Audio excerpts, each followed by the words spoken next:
Дараагийн мэдээ.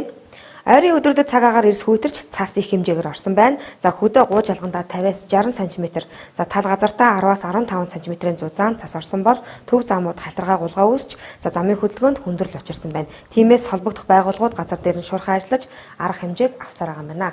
За энэ талаар мэдээллийг одоо үргэе. Орхон аймгийн хэмжээний зам нь 3 хэсэгт хуваагддаг. Урд хэсгийн А1001 зам Орхон Азцаа орон нутгийн өмч төвчат компани хорооллоо явдаг хэсэг замыг Эрдэнэт үйлдвэр бусад замыг хот тогтчлох газар хариуцсан ажилладаг.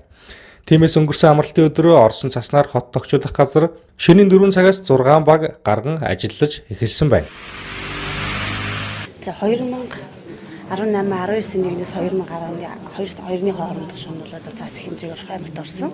Өнөөдөр хот тогтчлох газар нь шөнийн 4 цагаас эхлээд өнөөдөр 29 өдрийн бүрэлдэхүүнтэй 6 механикцсан бага орон техник, дээрээс нь 2 автомашин, 2 портертойгоор одоо нийтдээ 5 тонн бодис 1.5 тонн давс 12 куб метр хариг цэцлээ. Одоо Орхон аймгийн хэмжээнд их зам дээр бол хот тогтчлох газар нь зориултын засаалуулах бодис давс мөнгө хүн хүчээ гаргаж ажиллаж байдаг. Гэтэл Эрдэнэт үйлдвэрийн зам дээр бол одоогор маш дутагдaltaй байгаа. Үүн дээр маш гомдлорч байгаа. Яагаад гэвэл Эрдэнэт үйлдвэр өнөөдөр хариг цэцаад давс хайлуулах бодис юу давс цэцдэггүй. Тэгээ үүнтэй холбоотойгоор одоо үйлдвэрийн зам бол нэлээдгүй халтаргаа болоод иргэдийн гомдлол ирж байна.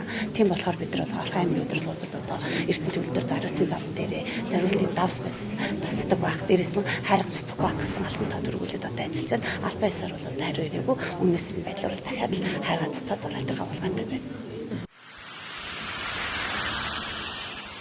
Хот тогтчлох газар нь хайргыг зориултын 2 машинаар цацаж байгаа бөгөөд цас хайлуулах бодисыг гараар цацаж ажиллаж байна. Тус байгууллага нь одоогийн байдлаар 30 тонн давс 40 тонн бодис нөөцлсөн байна.